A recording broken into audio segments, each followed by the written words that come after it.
100만 독자들과 함께 삶이 깊은 지혜를 나누는 가슴 속명언입니다.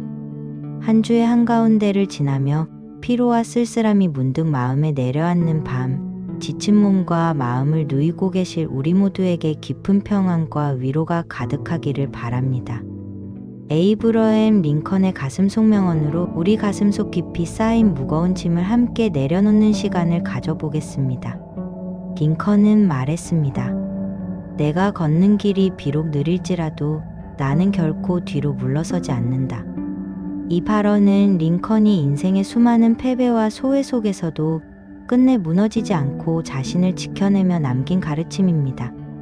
우리는 흔히 그를 위대한 대통령으로만 기억하지만 그의 실제 삶은 끊임없는 상실과 실패의 연속이었습니다. 젊은 시절 어머니와 소중한 연인을 차례로 잃는 깊은 슬픔을 겪었고 사업은 파산하여 수년간 빚더미에 앉아 있어야 했습니다. 정치를 시작한 이후에도 하원의원과 상원의원 선거에서 수없이 낙선하며 세상의 중심에서 철저히 변두리로 밀려나는 소외감을 맛보았지요. 주변 사람들은 그를 보며 끝났다고 말하기도 했습니다. 가장 화려하게 빛나야 할 청춘과 전성기의 시절에 늘 실패의 자리에 홀로 남겨졌을 때 그가 느꼈을 외로움과 위축감은 상상하기 힘들 만큼 컸을 것입니다. 우리 역시 이와 다르지 않은 마음을 마주할 때가 있습니다. 평생을 가족을 부양하기 위해 그리고 내 책임을 다하기 위해 내 모든 청춘과 에너지를 바쳐왔는데 자식들이 다 자라품을 떠나고 일터에서 내 이름과 자리가 서서히 작아질 때 우리는 문득 내가 뒤처진 것 같아 깊은 소외감을 느끼곤 합니다. 내 역할은 이제 끝난 것인가 하는 서글픈 한흔이 불쑥 고개를 들기도 하지요. 하지만 링컨은 그 수많은 낙선의 고통 속에서도 자신을 자책하거나 포기하지 않았습니다. 오히려 이 길은 잠시 미끄러진 것일 뿐 완전히 넘어진 것이 아니다라며 매번 흙을 털고 다시 일어섰습니다. 남들보다 속도가 느리고 자리가 좁아졌다고 해서 결코 뒤로 도망치지 않았지요. 내 자리가 조금은 조용해진 것처럼 느껴질 때 링컨의 이 묵직한 격려를 기억했으면 좋겠습니다. 세상의 명함이나 타인의 빠른 걸음이 우리의 가치를 결정하는 것이 아닙니다. 우리는 이미 나만의 속도로 위대한 여정을 버텨온 영웅들입니다. 외적인 시선에 위축되지 않고 여전히 앞으로 걸어갈 내 삶의 당당한 걸음을 신뢰해야 할 때입니다. 링컨은 말했습니다. 세상의 모든 비난과 오해 속에서도 내 마음의 중심이 올바르다면 그것으로 충분하다. 링컨이 대통령으로 재임하던 백악관 집무실은 겉보기와 달리 매일 철저한 고립과 고독이 지배하던 공간이었습니다. 남북전쟁이라는 거대한 비극이 터지자 신문들은 매일 아침 그를 정신 나간 사람, 시골뜨기 바보라며 입에 담을 수 없는 비난을 쏟아냈습니다. 심지어 그가 직접 임명한 국방장관 에드윈 스탠턴조차 사석에서 그를 고릴라라고 모욕하며 무시했지요. 군인들은 전장에서 계속 패배했고 참모들은 하루가 멀다고 집무실 문을 차고 들어와 고함을 질렀습니다. 더 가혹했던 것은 전쟁이 한창이던 1862년 그의 분신과도 같았던 11살짜리 아들 윌리가 전염병으로 세상을 떠난 사실이었습니다. 자식을 가슴에 묻은 아버지가 피눈물을 흘리며 집무실에 홀로 앉아있을 때 세상은 여전히 그에게 무능하다며 손가락질을 퍼부었습니다. 어떻게 내 진심과 슬픔을 이토록 몰라줄까 하는 서운함과 억울함이 밤마다 그의 가슴을 갈기갈기 찢어놓았을 것입니다. 우리의 거실 풍경 속에서도 이와 비슷한 서운함들이 깊게 남아 있습니다. 내 입에 들어갈 것 아끼고 내 감정을 꾹꾹 눌러가며 자식들을 키워냈고 가정을 지켜왔는데 돌아오는 자식들의 반응이 차갑거나 내 진심을 몰라줄 때 밀려오는 섭섭함은 감당하기 힘들 만큼 큽니다. 가슴 깊은 곳에 원망이 앙금처럼 남아 밤잠을 설치게 만들기도 하지요. 링컨은 그 어두운 백악관 집무실에서 나를 향한 모든 비난과 오해에 일일이 대응하는 것은 내 영혼의 등불을 스스로 끄는 것과 같다고 말했습니다. 나를 알아주지 않는 세상이나 내 마음을 헤아리지 못하는 자식들을 원망하기보다 내 중심이 올바르다면 그 서운함 자체를 마음에 오래 두지 않고 흘려보내는 것이 나를 가장 사랑하는 길이라는 뜻입니다. 주변의 무심함을 나에 대한 소홀함으로 받아들이지 마시고 그 무거운 감정의 끈을 탁 내려놓으십시오. 오해와 서운함을 지워낸 그 빈자리에 비로소 나를 향한 깊은 평안이 채워지기 시작합니다. 링컨은 말했습니다. 폭풍이 지나간 자리에는 반드시 잔잔하고 평화로운 새벽이 찾아온다. 1863년 11월 링컨이 게티즈버그의 황량한 언덕에 섰을 때의 상황을 깊이 들여다볼 필요가 있습니다. 그곳은 불과 몇 달 전 수만 명의 젊은이들이 피를 흘리며 쓰러져 간 참혹한 전쟁터였습니다. 시신을 다 수습하지도 못해 매캐한 냄새가 진동하는 그곳에서 링컨은 단 2분 동안 272개의 단어로 이루어진 짧은 연설을 마쳤습니다. 당시 사람들의 반응이 어땠는지 아십니까? 감동적인 기립박수는커녕 언론들은 대통령이 신성한 묘지에서 겨우 그것밖에 말을 못하느냐며 차가운 혹평을 보냈습니다. 링컨 스스로도 연설을 마치고 자리로 돌아오며 참모에게 내 연설은 완전히 실패했네.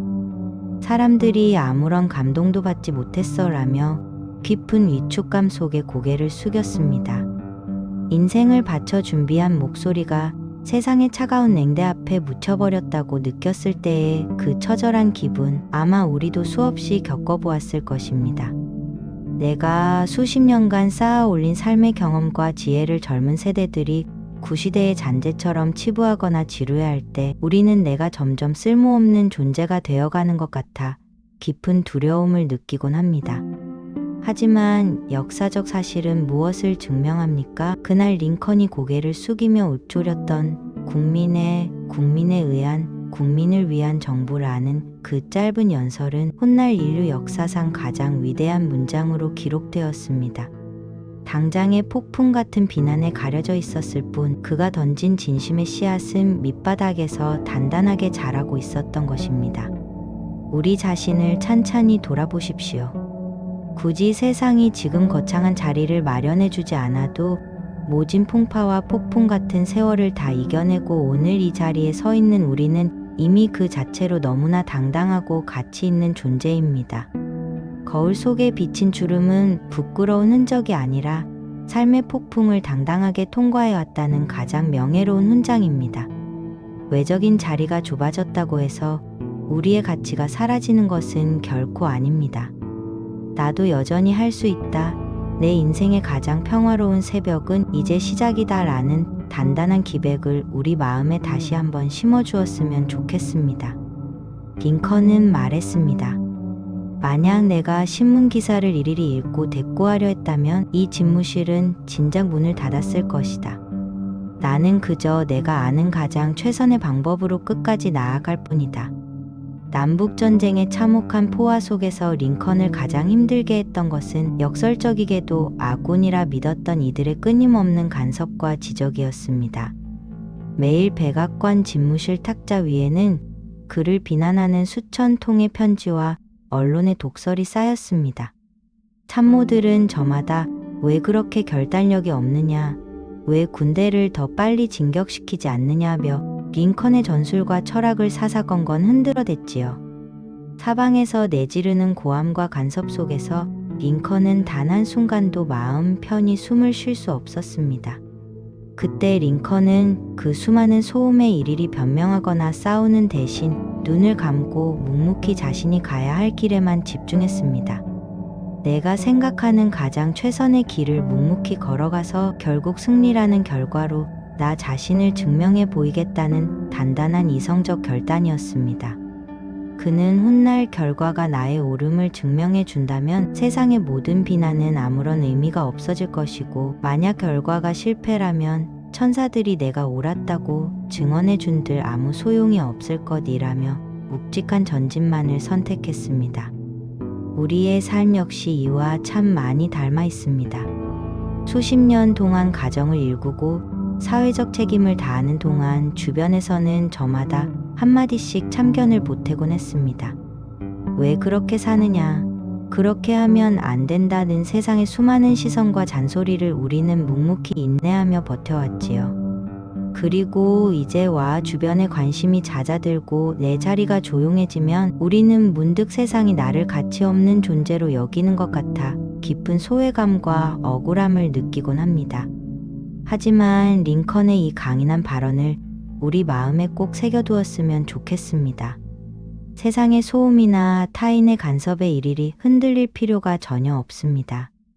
우리가 수십 년간 땀 흘려 가정을 지켜내고 오늘 이 자리에 온전하게 서 있다는 사실 그 자체가 이미 우리의 인생이 옳았음을 증명하는 가장 위대한 결과입니다. 굳이 남들에게 나를 구구절절 설명하거나 이해받으려 애쓸 이유가 없습니다.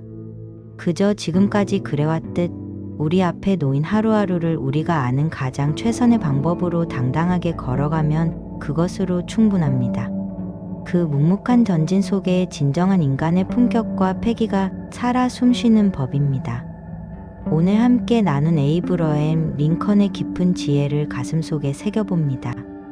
낙선과 실패의 연속 속에서도 결코 뒤로 물러서지 않았던 링컨처럼 우리 삶의 걸음을 신뢰하는 당당함을 가져야 합니다. 백악관 집무실의 고독과 자식을 잃은 슬픔 속에서도 비난에 흔들리지 않았듯 타인의 무심함이나 서운함을 마음에 품어두지 말고 과감히 비워내야 합니다. 게티즈버그의 냉대 속에서도 끝내 역사적인 문장을 남겼듯 폭풍을 이겨내고 오늘 이 자리에 선 우리 자신의 위대함을 믿어야 합니다. 주변의 소음과 간섭에 변명하려 애쓰지 말고 내가 아는 가장 최선의 방법으로 하루를 당당하게 살아내어 스스로를 증명해야 합니다. 우리는 결코 작아지거나 밀려난 것이 아닙니다.